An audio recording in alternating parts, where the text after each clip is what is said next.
Deixar um quadro para montagem interior armazenado no exterior, não tem um índice de proteção adequado, vou ter com certeza água e poeiras e outros contaminantes lá dentro, vou ter corrosão na estrutura metálica, vou ter aumento com certeza da resistência de contacto das ligações.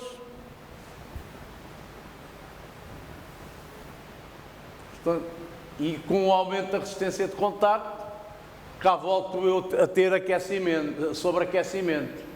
E com sobreaquecimento já falámos de degradação de elétrica, curto-circuito.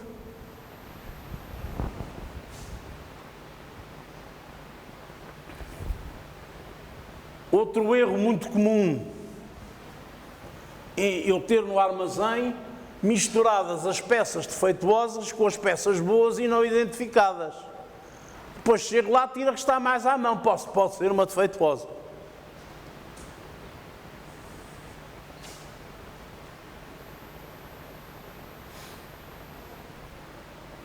Este é o problema dos cabos. Como podem ver, o cabo está na bobina, está armazenado, não tem a extremidade protegida e posso ter penetração de águas, poeiras, etc., ou outros contaminantes, e não me digam que corta a ponta que já fica tudo bem, não é isso? Não, ponho as mãos no fogo por aquele cabo, mesmo cortando a ponta.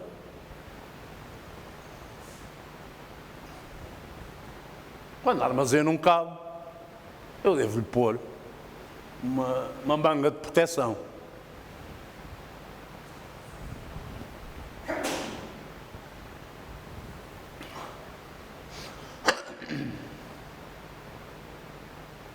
Ainda há bocado vimos a bobina de cabos naquele estado. Isso pode ter consequências depois na banha exterior, a seguir ao isolamento, entre a água, entre a umidade, entre poeiras, e o cabo, tarde ou cedo, vai falhar.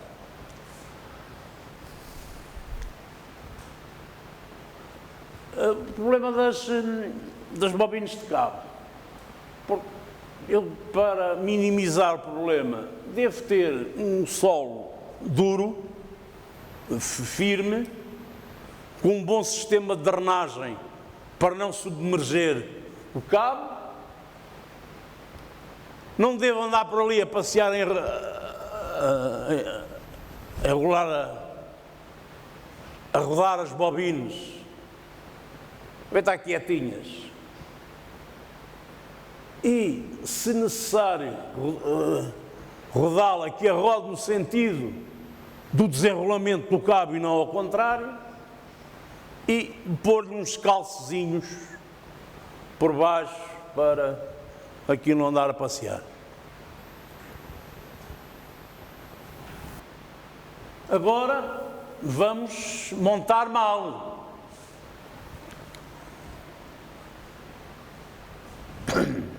Que é outro dos grandes problemas que nós temos. Para evitar isso, obviamente, tem que ter uma boa equipa de fiscalização em obra. E os erros de montagem são muito mais frequentes que aquilo que possamos imaginar, porque não há procedimentos de montagem corretos, não há controle de trabalho, não há supervisão. E muitas vezes este controle de trabalho e supervisão não é só externo, é o próprio interno, a própria empresa não está organizada para isso.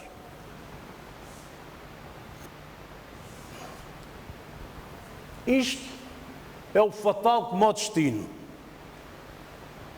É trabalhar-se na obra com desenhos sem o carimbo, ou bom ou aprovado para a execução. Eu apanhei no Brasil,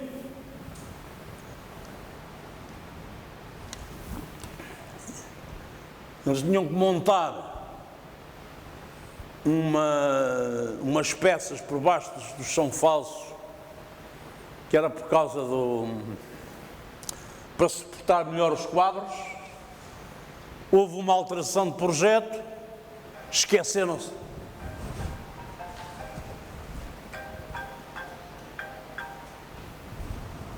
Houve uma alteração de projeto, o senhor fez as peças segundo o projeto antigo, deitou fora, atrasos na obra. Os manuais de instruções dos fabricantes também não estão presentes. As equipas de trabalho desorganizadas. O pessoal não está treinado, não é qualificado. Pelo menos, às vezes pode ser um eletricista muito bom, mas não ser um eletricista para um determinado tipo de montagem. Eu, no meu tempo, quando nós fazíamos as subestações, quem dobrava o tubo de cobre dos barramentos eram os eletricistas, não eram os montadores mecânicos. Podia ter lá um eletricista muito bom em instalações residenciais, podia ser excepcional, mas se eu pusesse na subestação a dobrar tubo de cobre para o barramento, ia ter a geneira.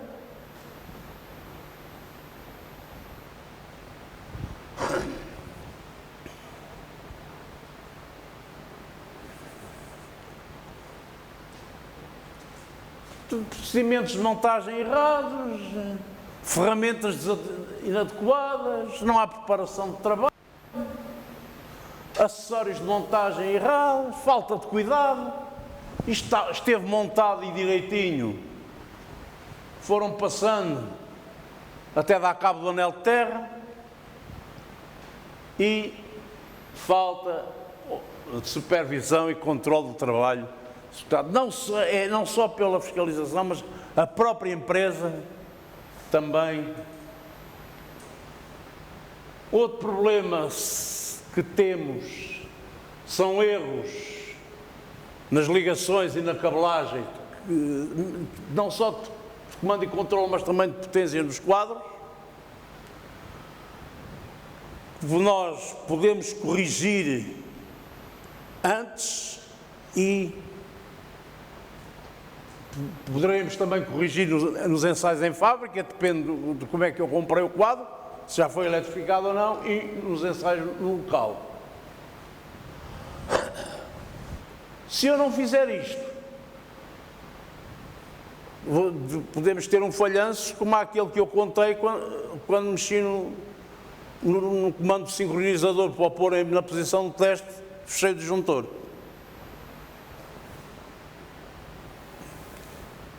Hoje é um problema que se põe. As comunicações com os centros de controle, comando e controle e entre subestações são feitas por fibra óptica, especialmente nos cabos de guarda, nos OPGW.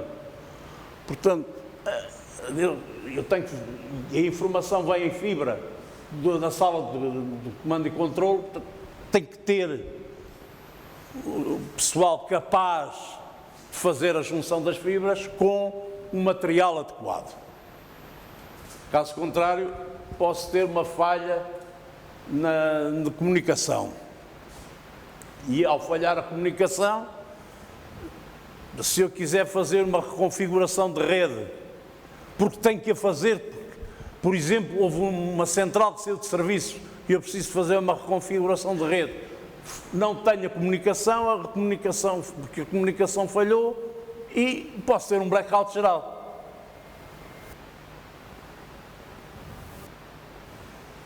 Uso impróprio de ferramentas.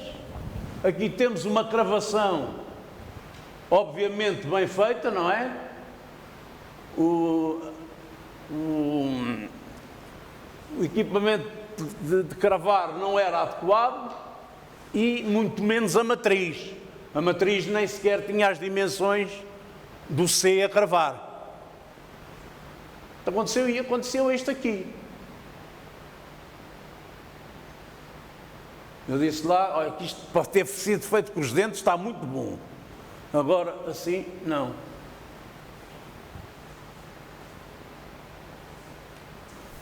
Corrigiu-se, mas mesmo assim se repara que a matriz usada não foi a adequada, não tinha as dimensões. Como é que eu deixei passar isto? Medi a resistência entre este ponto e este. Cabo de cima, cabo de baixo. Portanto, vê se dava suficientemente baixa para eu considerar que a ligação estava bem feita. Por acaso deu. Deu baixinha e lá deixámos passar.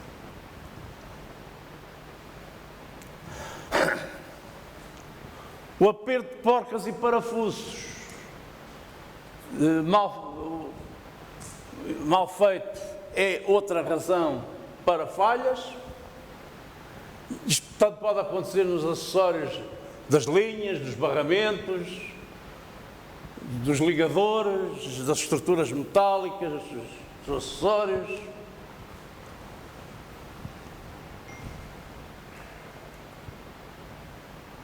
E normalmente acontece porque eu não aplico o binário devido. E não aplico o binário devido, que é indicado sempre pelos fabricantes, porque tenho uma chave dinamométrica capaz e calibrada.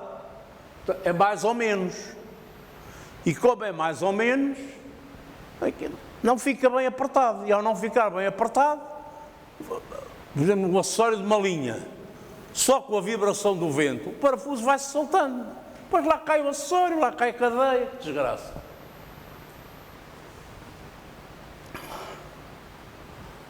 Mas também, se apertar demais, dou cabo de material. Lá se vai. Portanto, nem de mais, nem de menos. Por outro lado, um mau aperto significa um aumento da resistência de contacto. E o aumento da resistência de contacto, já vimos aqui qual é o resultado. Sobreaquecimento, ou pode diminuir a distância de isolamento, e então lá vamos outra vez a caminho do curto-circuito e esforços eletrodinâmicos não previstos, etc. Esta é típica, que são os erros de localização dos maciços de fundação, não tanto das linhas, mas especialmente das estruturas metálicas de suporte do equipamento, que às vezes, em vez de ser alinhado com o equipamento topográfico, é a cordel. Fica tudo desalinhado. Portanto, todos os condutores vão ficar sujeitos a um esforço mecânico adicional. Vão reduzir a sua resistência mecânica. E mais tarde ou mais cedo destroem-se e falha-me o sistema. Que chatice. Então, quando isto me acontece, eu, para conseguir resolver este tipo de situações, o que é que eu vou fazer? Como a estrutura metálica é fixa aos chumbadouros, para compensar o desalinhamento, alargo, ovalizo o furo para jogar ali e acertar, para ficar tudo alinhadinho.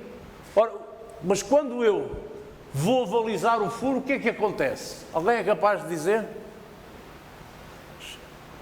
Um de vocês aí atrás são capazes de dizer o que é que acontece quando eu pego na estrutura metálica e eu vou e meto lá a ferramenta para aumentar, para ovalizar o tubo? Tem ideia? O Rui Leite tem. Não tem, o Pedro? Foi-se a galvanização naquela zona. Tu tens que fazer qualquer coisa. O quê? É o spray de zinco, chamada galvanização a frio. Mas é logo naquele momento. Não é amanhã, nem depois da manhã, nem daqui a bocado. depois já tenho lá a corrosão instalada. Então, se estiver naqueles ambientes bons, ao pé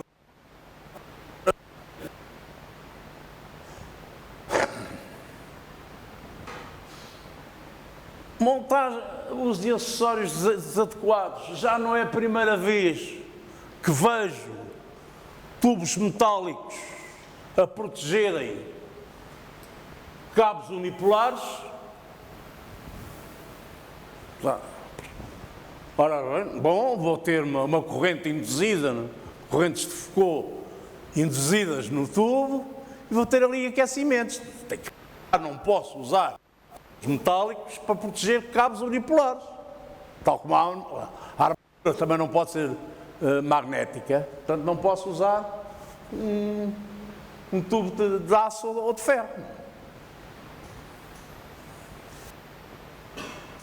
E juro que eu destas tenho visto, vi às centenas.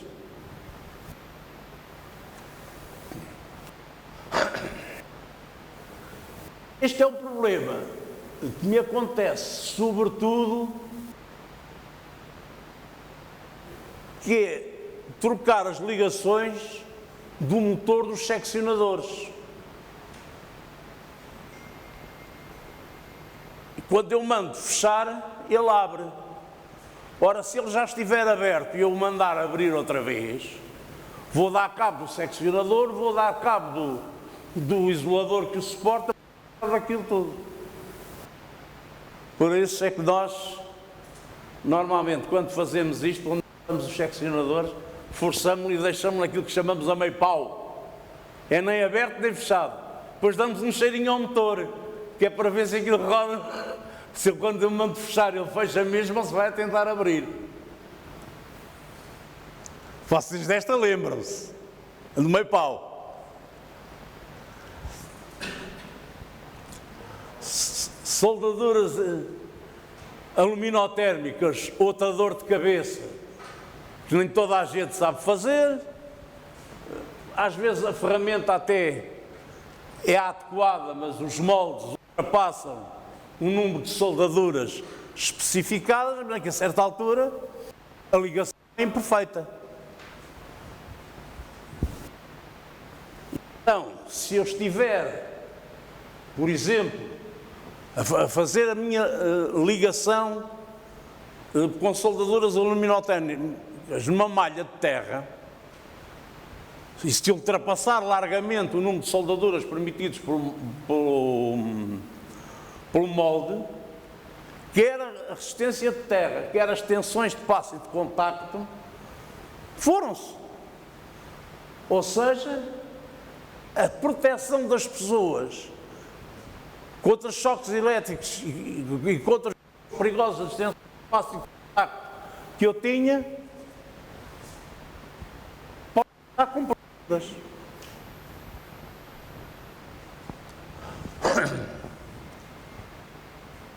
E, obviamente, que se eu tiver uma mudança no valor da resistência de terra, a corrente de curto-circuito fase terra também se modifica e pode ser o suficiente para que as proteções de efeito homopolar funcionem mal.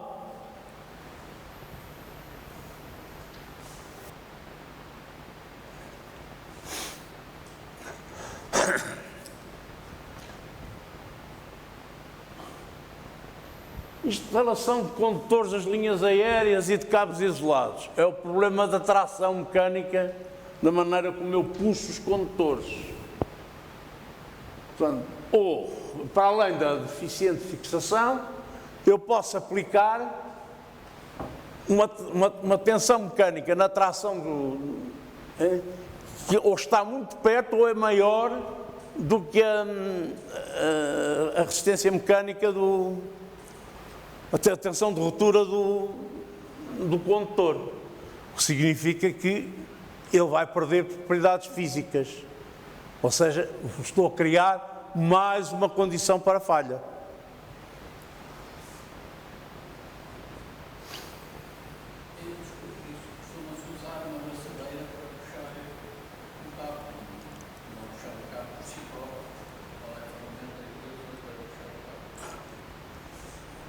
Eu costumo usar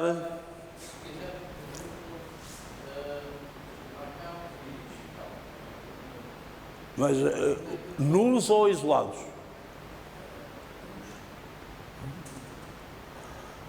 Nós temos uma braçadeira própria.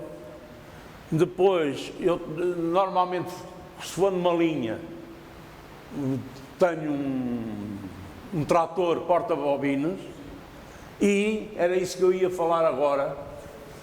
Se eu tiver um solo duro e com rochas, eu uso roletes e passo o cabo por cima dos roletes para que ele não seja afetado pelas pedras ou... Não sei se consegui responder à sua questão.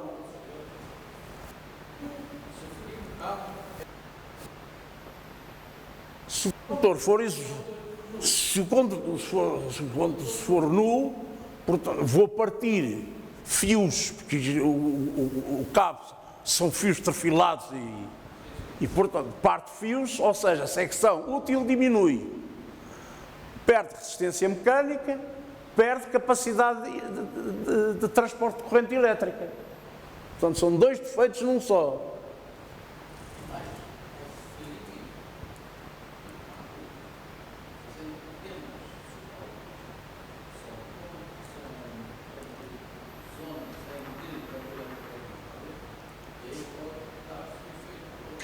Também pode. Perda. E não é. E se essa zona em que isso aconteceu no cabo for junto a um poste e eu não tenha lá os anéis de proteção contra o efeito de croa, por circuito fatal com o destino.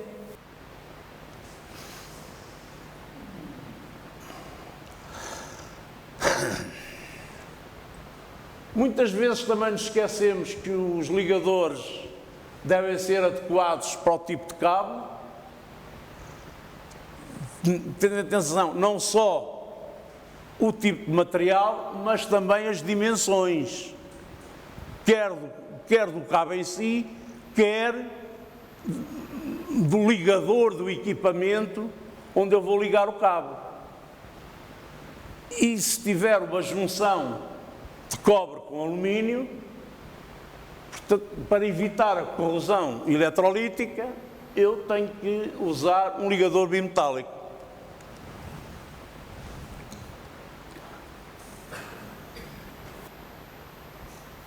Um mau aperto dos ligadores e terminais aumenta a resistência de contacto, vou ter sobreaquecimento.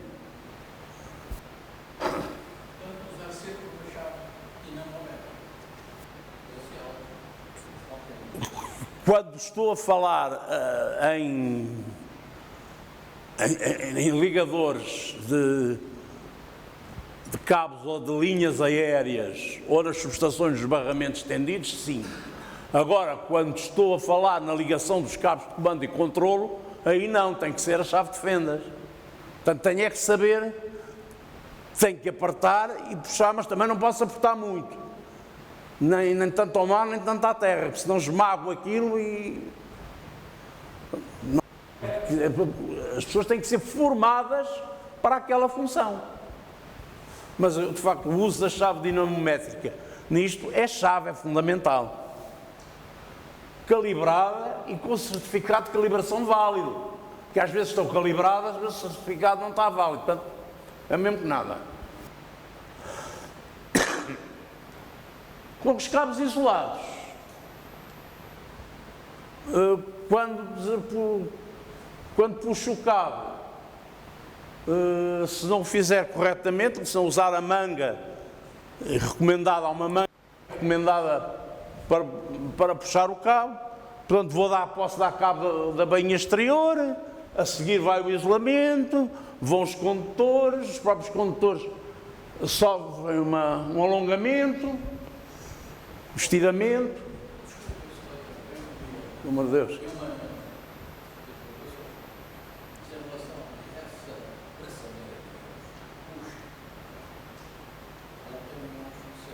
Tá, mas eu não me lembro qual é. Mas eu lembro. Então diga. Essa passadeira, eu estive a montagem de linhas.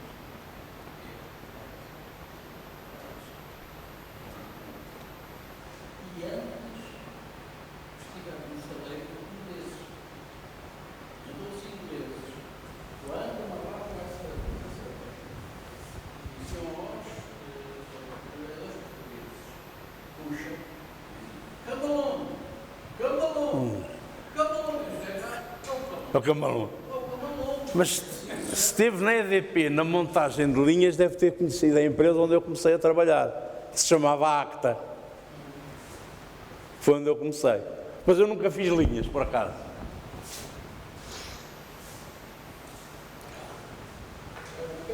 O camalão. O que é isto?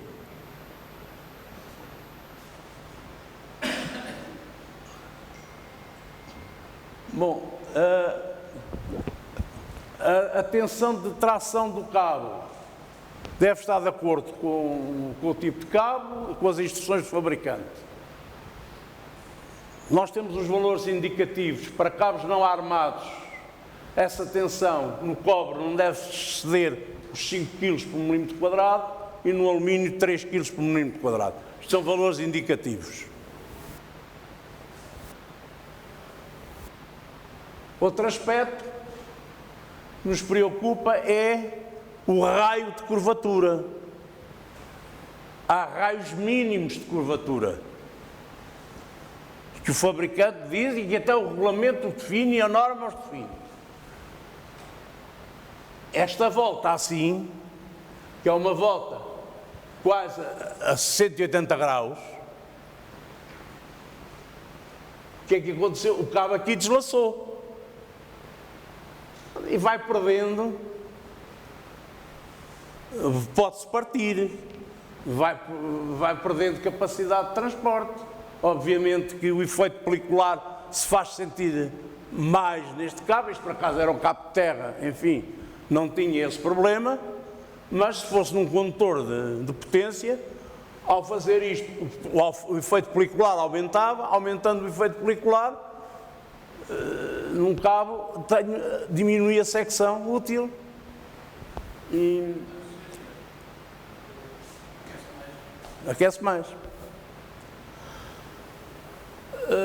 Devo ter, se tiver que instalar os cabos junto de fontes de calor, tenho que os proteger devidamente, não os posso instalar assim de qualquer maneira.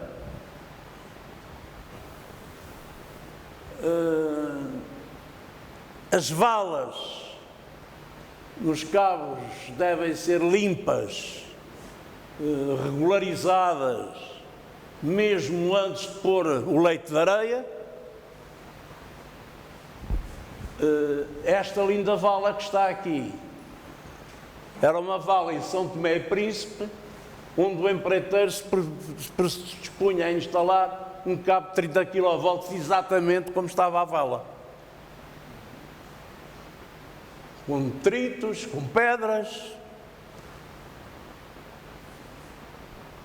Tal fotografia que eu falei ainda há bocado.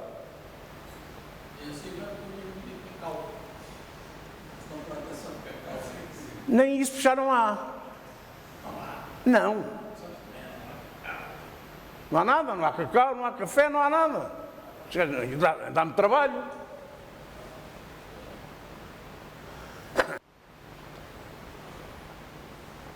Outra situação é cabos entubados, é encher os tubos de cabo, de cabos.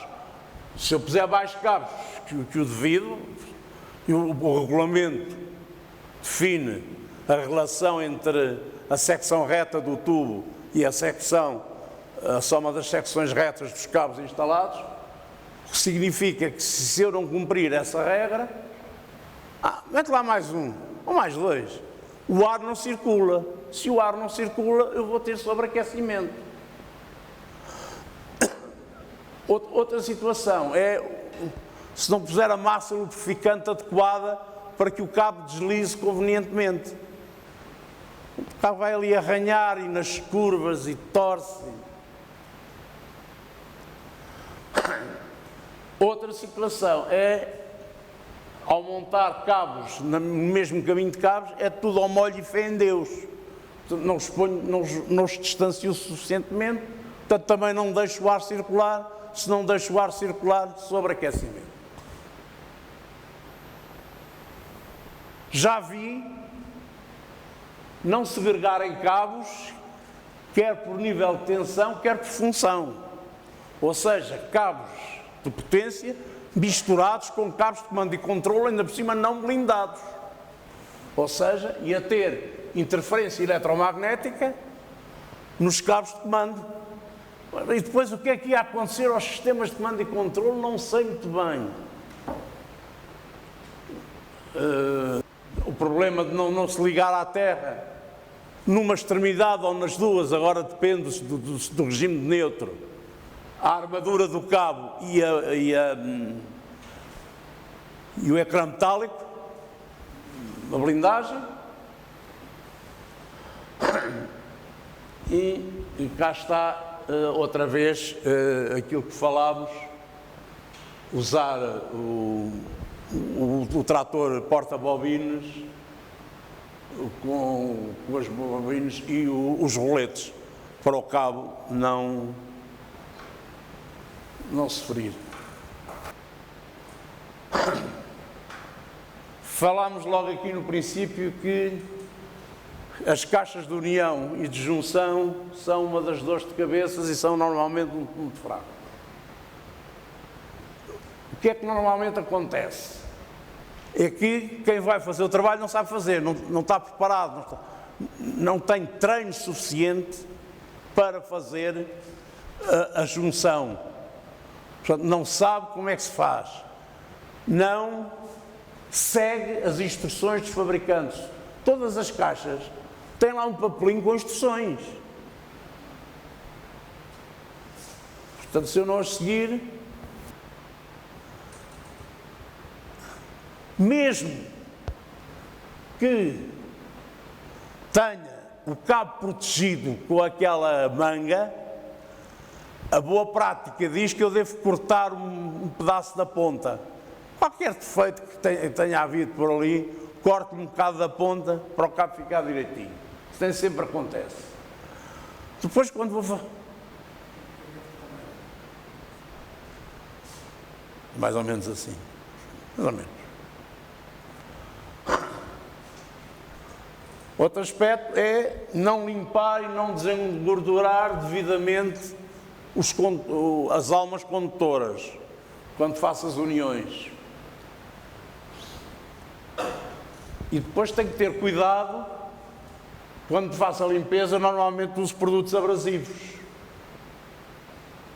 Agora, eu não posso ter produtos abrasivos com... Como é que se chama? Que tenham efeito de esmeril e nem que possam largar partículas condutoras. Porque senão eu firo o cabo e deixo lá as partículas condutoras, portanto a ligação não fica devidamente. O solvente tem que ser adequado, não deve deixar resíduo. Portanto, se usares demasiado solventes, corro o risco de fazer uma saturação da blindagem semicondutora que está sobre a alba do cabo. Portanto, ela torna-se não condutiva, não condutora e, portanto, a função dela, de regularização de campo, etc., acabou.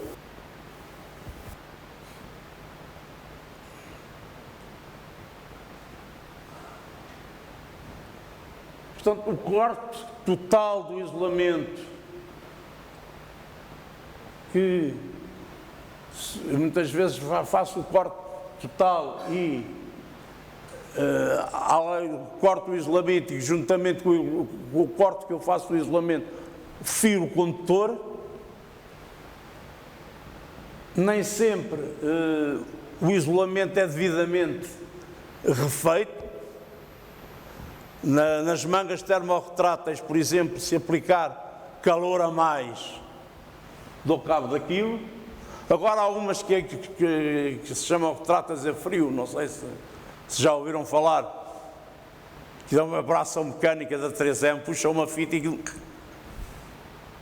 encolhe a frio.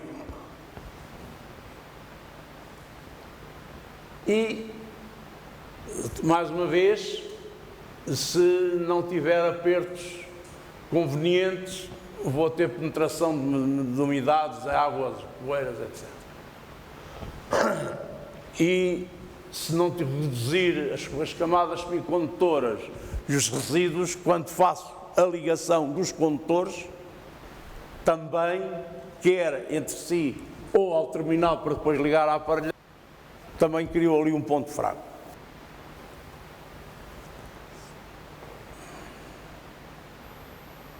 Obviamente que o problema de não cortar convenientemente e de não preparar quer a armadura, quer a blindagem mecânica, vai-me causar problemas no cabo e todos nós sabemos que quando eu removo o isolamento de um cabo, naquela zona onde o isolamento acaba e está o condutor só, eu tenho ali uma concentração de campo elétrico. Portanto, eu tenho que dispersar o campo, ou seja, tenho que fazer algo semelhante àquilo que faço com os tais anéis de efeito de coroa.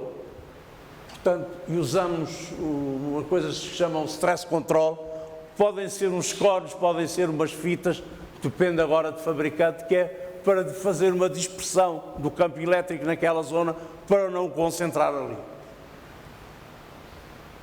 E o uso de ferramentas desadequadas, claro. E temos que ter bem presente que muitas das consequências dos erros de montagem aparecem depois de entrada em serviço da instalação e depois de algum tempo.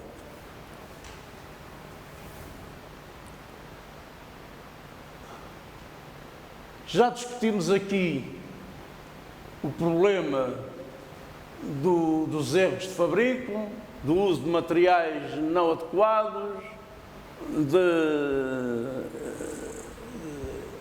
transporte, embalagem e manuseamento não adequado, montagem incorreta. O que é que eu tenho que fazer, pelo menos, já não digo para evitar, mas pelo menos para minimizar? É fazer os ensaios em fábrica, os FAT, Factory Acceptance Tests. Portanto, isto são feitos ou nas instalações do fabricante ou num laboratório certificado. Por exemplo, quando eu mando analisar o óleo de um transformador, muitos dos fabricantes de óleos não têm laboratório para analisar o óleo. Portanto, mandam fora. Só que tem que ser um laboratório certificado. Portanto, e definir os ensaios em fábrica é muito fácil. Quando eu fiz a especificação, se eu disser que tenho que obedecer à norma tal, tal, tal e tal, pelo menos os tipos de rotina estão lá descritos na norma. Não há que fugir. Posso é ter que acrescentar os especiais, aí sim.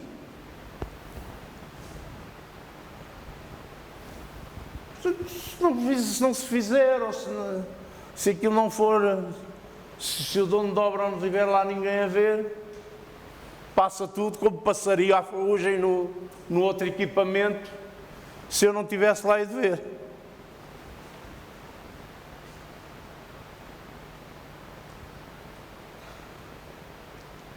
Por isso é que é importante definir sempre claramente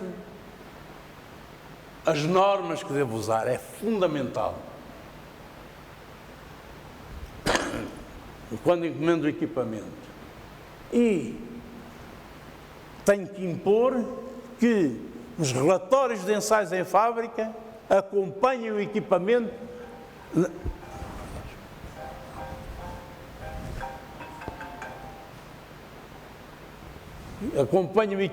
quando vai para a obra. Isto é, eu preciso de o ter lá para depois, quando for fazer os ensaios de recepção, os ensaios em obra, poder comparar. E depois da instalação completa, vou então fazer os ensaios em obra, para ver se não houve erros de montagem, se a instalação responde àquilo que está especificado e comparar alguns testes que eu faça, resistências de isolamento,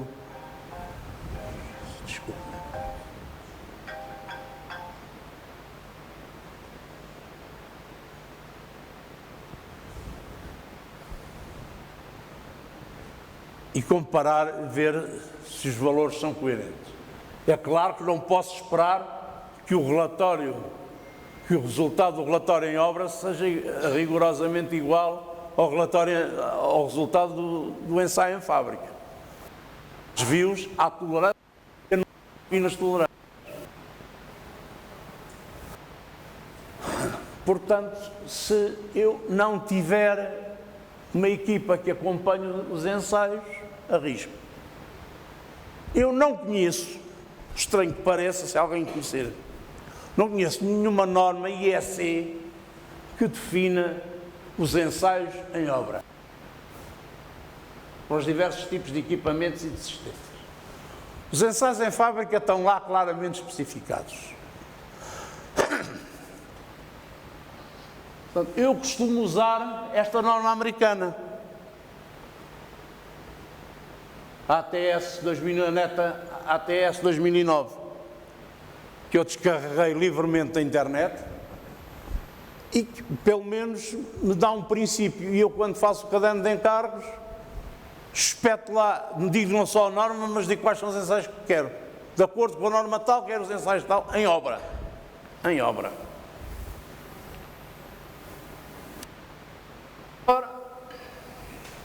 Agora vamos dar nas orelhas ao dono da obra. Isto é, o uso pouco próprio do equipamento.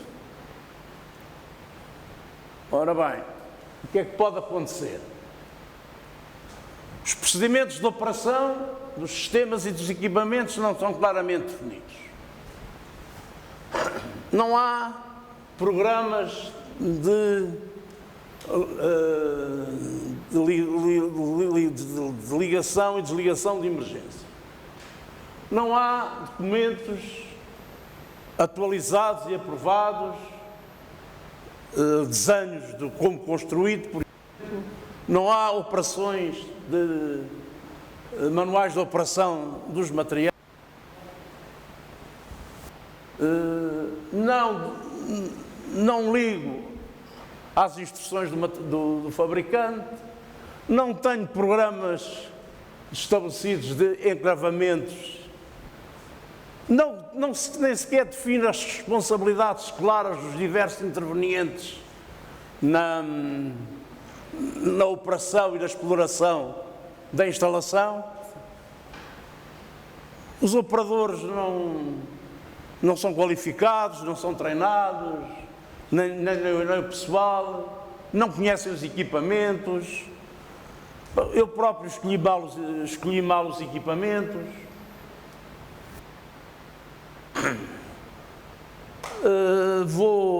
Pego no equipamento, mudo de sítio, significa que o vou usar, que me arrisco a usá-lo num ambiente para o qual ele não está preparado. Faço alterações na minha instalação e não dou formação ao pessoal, não explico as alterações que fiz. Aumento cargas e não recalculo a instalação. Isto pode dar coisas muito engraçadas, não é? Pode-me dar um aumento das correntes de serviço, ou seja, barramentos, cabos e transformadores em sobrecarga e diminuição de fator de potência. Pode acontecer. Portanto, isto é um erro. Isto é uma das coisas que pôr 2 transformadores em paralelo que não estejam preparados para isso, se não tiverem, se a instalação não estiver preparada para isso, porque eu basta-me pôr 2 transformadores em paralelo para aumentar a corrente de curto-circuito, portanto, significa que os disjuntores e o equipamento que está ajusando pode não estar dimensionado para aquelas correntes de curto-circuito. E, designadamente, se eu não substituir alguns disjuntores, arrisco a quando tenham que disparam tudo, derretem-se todos. Não respeito as condições de paralelo, portanto, ponho transformadores em paralelo com tensão de curto-circuito diferente ou com o grupo. Tensão de curto-circuito diferente, tensão de curto-circuito e o índice horário diferente. Portanto, depois aquilo começa ali a circular umas correntes, aquilo começa a aquecer, pá, mas porquê? Pois, mas que é isto? Mas porquê é que estes dois transformadores têm a mesma potência, mas porquê é que este está em sobrecarga e o outro tem menos carga? Porquê? Onde é que está o erro? Pois têm tensões de curto-circuito diferentes.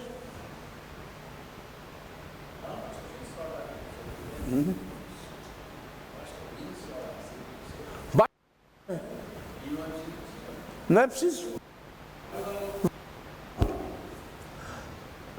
Portanto, as consequências de não terem a mesma tensão de curto-circuito ou não terem o mesmo grupo de ligações, toda a gente sabe quais são, não vale a pena. E agora, a manutenção. Não há programas de manutenção preventiva, não existem, não se fazem. Portanto, quando houver um acidente, logo voa.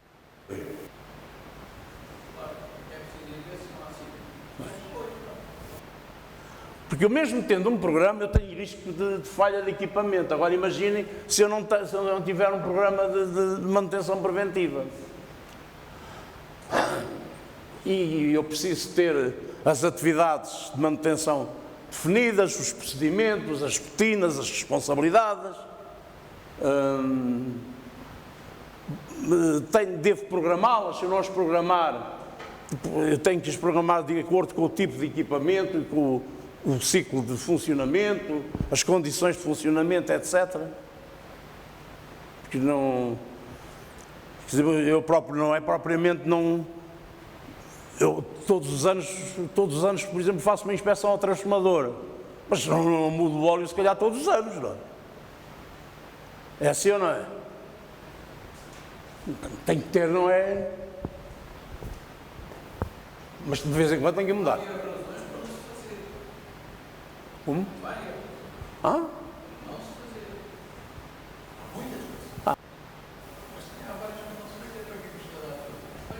Deixa andar. Vamos lá agora gastar dinheiro nisso, pá. Exatamente. Exatamente. Não é o problema, não há desenhos atualizados, ninguém sabe como é que é a instalação. Pessoal, é fraco. Não tenho ferramentas adequadas, não tenho equipamento de ensaio adequado. Quer dizer, tenho se calhar um daqueles multímetros de bolso e já gozo. Não, treinado, deve ser treinado. Pois. Eu acho que é cantiga. Tem que treinar. Não formar já treinar. Pois, é preciso formá-los. É preciso formá-los. Ao líder. Exatamente. É preciso formá-lo. Depois, não sei que testes é que devo fazer num determinado equipamento, não defini isso. Vou usar peças de reserva que não são as requeridas, as recomendadas pelo fabricante. Isto então é o pão nosso de cada dia. Não há registros da manutenção que foi feita anteriormente, dos problemas que foram encontrados. Isso não existe. Não sei, não conheço a história. Não conheço a história. Isso não conhecemos. Porque a gente até por uma simples casa grande, todas as 2 horas está lá quem foi a fulana que foi lá no lugar. Pá, e assina. E assim, portanto, eu não entendo num serviço que não haja esse controle. Tem que haver esse móvel, se caso contrário, e aqui mesmo no facultado. Aconteceu, a gente temos uma central de emergência, a partir de certo número, começou-se a fazer a inspeção daquilo, regularmente, porque senão, Porque se eu não rodar o grupo periodicamente, quando é preciso, não roda. Mas agora eu vou-lhe dizer. Subestação de capanda elevadora 220-400 kV em Angola. Eu estive lá em 2009 para fazer o comissionamento. Pediram para fazer só com um olho, porque era o CAN em 2010 e era preciso meter energia em Luanda. Portanto, vai fazer isso só com um olho. Quer dizer, eu tive que fazer assim só com um olho. Bom, o grupo diesel, o gerador de emergência, tinha uma fuga de óleo e não tinha o indicador de nível de óleo. E onde tinha a fuga de óleo tinha um balde de plástico por baixo. Voltei lá 2 anos depois. Pois o balde ainda era o mesmo. Até o balde era o mesmo. Já estava retorcido. Estamos a falar de uma subestação de 220-400.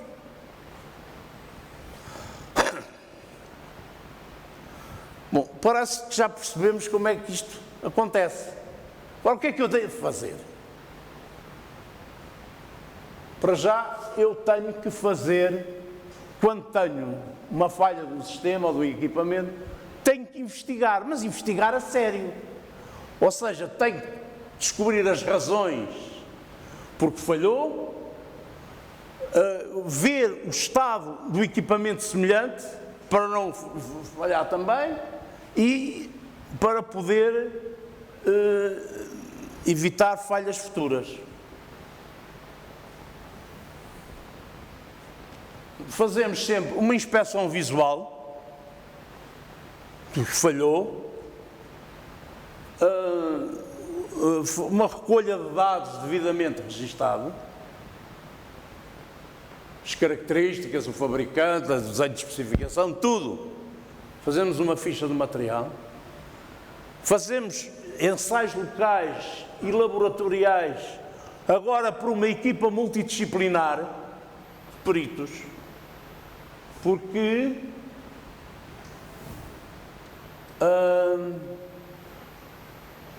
o que eu vou fazer, vocês vão ver, são testes elétricos sempre pouco. Fazer fundamentalmente testes mecânicos e testes químicos. Portanto, faço a minha inspeção, registro, discuto, analiso, recomendo. Faço o teste de ruptura mecânica, o que é habitual, uma análise das propriedades mecânicas e uma análise dimensional do material. Também faço, é claro, uma análise das características elétricas, rigidez, resistência, um teste de dureza, um exame microscópico, pode ser óptico ou persicónico, com certeza. Está bem, quando quiser. Obrigado. Vejo que você já sofreu na pele a vida do hidratatório. Já. Não precisa de mim. Portanto, fazemos o exame microscópico, uma análise metalográfica, uma análise micrográfica, análises químicas, cores, pHs, composições, por exemplo, no caso do óleo, testes de aderência, testes de corrosão, medida da espessura da camada de proteção, da galvanização, testes das soldaduras, outra vez, por ultrassons, obviamente. Às vezes, nestas situações, ainda vou para os líquidos penetrantes, mas eu de facto não recomendo. E é importante é que todas estas análises, todos estes ensaios, sejam feitos por laboratórios, não só certificados, mas independentes.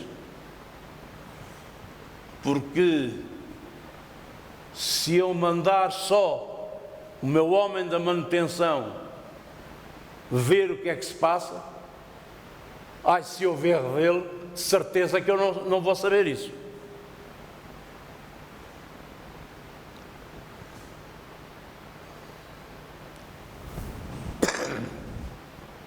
Portanto, devo estabelecer uma série de ações e de procedimentos, porque eu não me posso esquecer que o que é barato, tarde ou cedo, vai sair muito caro. Portanto, a experiência diz-me que o que é que eu devo fazer?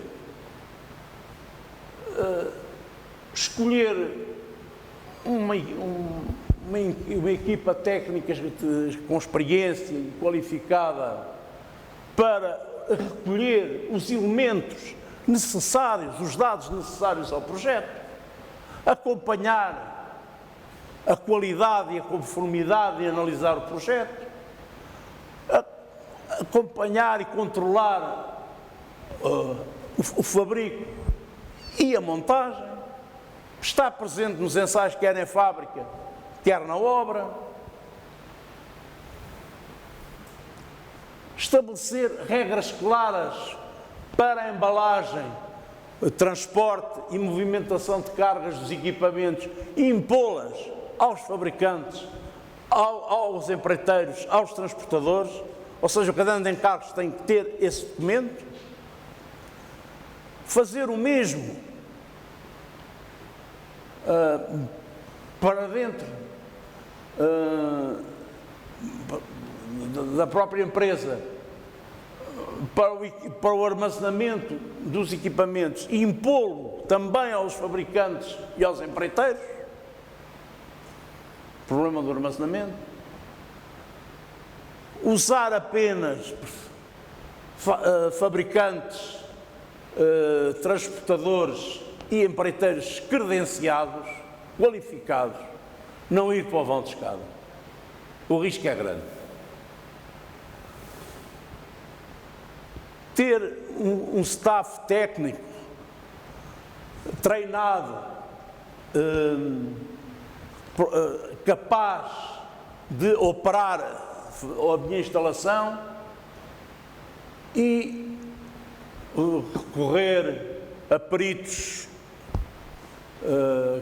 a uma empresa de projeto, para fazer o projeto de modificações, para não cair em erros depois de ter sobrecargas dos cabos. Estabelecer um manual de operações com um programa de abertura e fecho bem claro. Uma coisa que me faz muita confusão é não se definirem responsabilidades de quem é responsável por quê. É preciso fazê-lo. Normalmente as responsabilidades diluem-se e depois a culpa é de todos e não é de ninguém.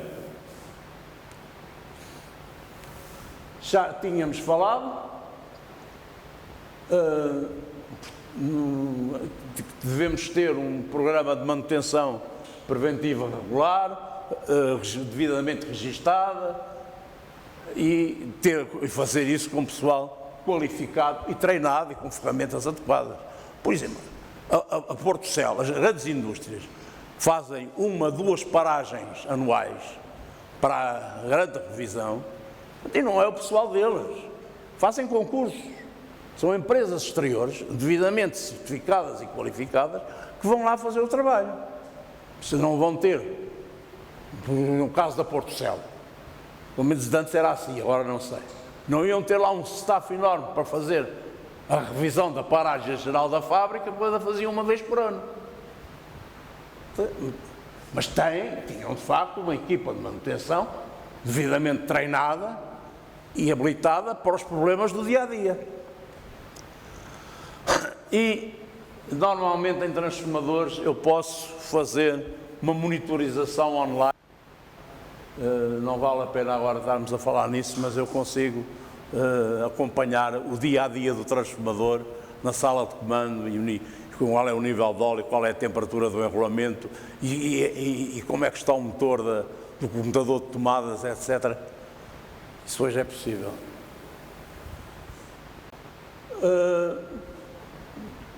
Se eu não tiver outras normas para a periodicidade do programa de manutenção, posso usar também estas NETA. Por exemplo, para os postos de transformação de serviço público, a EDP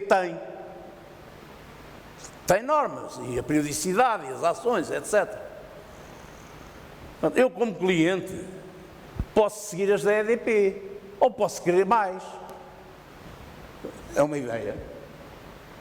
Tem que ter um plano de segurança, de operação e de manutenção, quer para a manutenção preventiva, quer para a manutenção corretiva, e, obviamente, registar todas as falhas, as causas, o que é que eu inspecionei, que testes fiz, quais foram os resultados e o que é que investiguei. E, já agora, eu queria só chamar a atenção que uma das coisas que nós podemos usar para ir tentando detectar problemas é a termografia por infravermelhos. É um teste não destrutivo que é feito com o equipamento em serviço. Eu, pelo espectro de cores, sei o aquecimento que posso fazer para transformador, linhas, geradores, barramentos, motores, enfim. Aliás, uma das coisas que a EDP faz nos PTs é a inspeção termográfica. Pelo menos fazia. Normalmente, a inspeção termográfica faz-se de cada 2 a 3 anos, mas depende da instalação. Portanto, se eu tiver, e depois como posso registar, em hipótese de registar o resultado, posso ir comparando. Portanto, se eu tiver ali um espectro colorimétrico que não é habitual, é porque tenho um problema.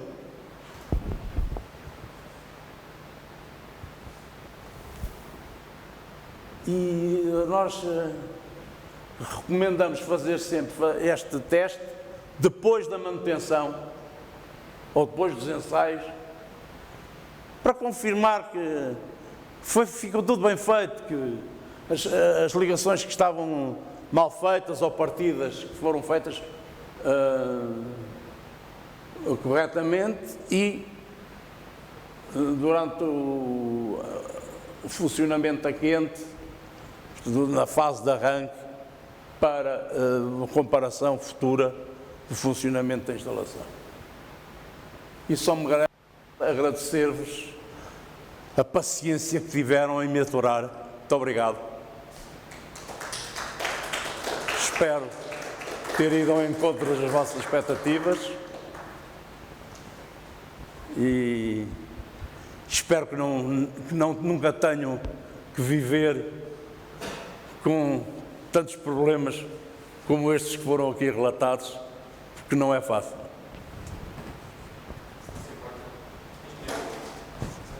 Ninguém.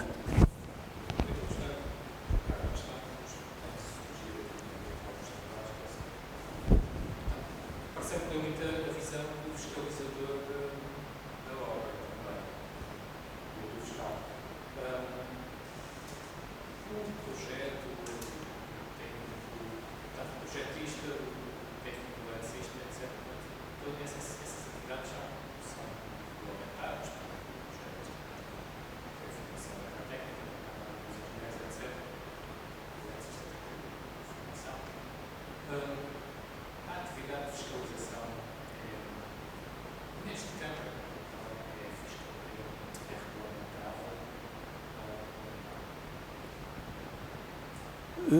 Não conheço nada de regulamentação que imponha. Normalmente, os cadernos de encargos é que definem os requisitos para a equipa de fiscalização. E eu, os últimos que tenho visto, por exemplo, para engenheiros, estão a obrigar todos a estarem inscritos na ordem. Eletricistas, isso qualificado, isso era de antes, quando havia carteiras profissionais, hoje acho que já não há, não? Hã? Há ou não há? Que eu saiba, deixou de haver. De antes havia, e o gajo tinha a carteira profissional de aprendiz, de ajudante, de pré-oficial, de oficial, e mesmo assim, sabe Deus, porque um dia eu quis admitir o eletricista para uma obra de habitação, de turismo no Algarve, pus um anúncio, e apareceu-me lá um, e a primeira pergunta que ele me fez foi assim: ó, Sr. Engenheiro, e a instalação é para fazer a cabo ou a tubo e fio? E disse assim: olha, para si, nem a cabo, nem a tubo e fio, pode sair pela mesma porta por onde entrou, que eu não admito perguntas dessas a um eletricista. Portanto, eu estou a falar em 80, dos anos 80, meados dos anos 80, de 87, para aí. Mas de antes não, eu devo dizer que eu aprendi muita coisa com eletricistas, com chefes de equipa, com encarregados, aprendi muita coisa. Hoje, nós nem desenhadores já temos, só temos operadores de cabo. Onde é que é um desenhador projetista hoje? Alguém sabe?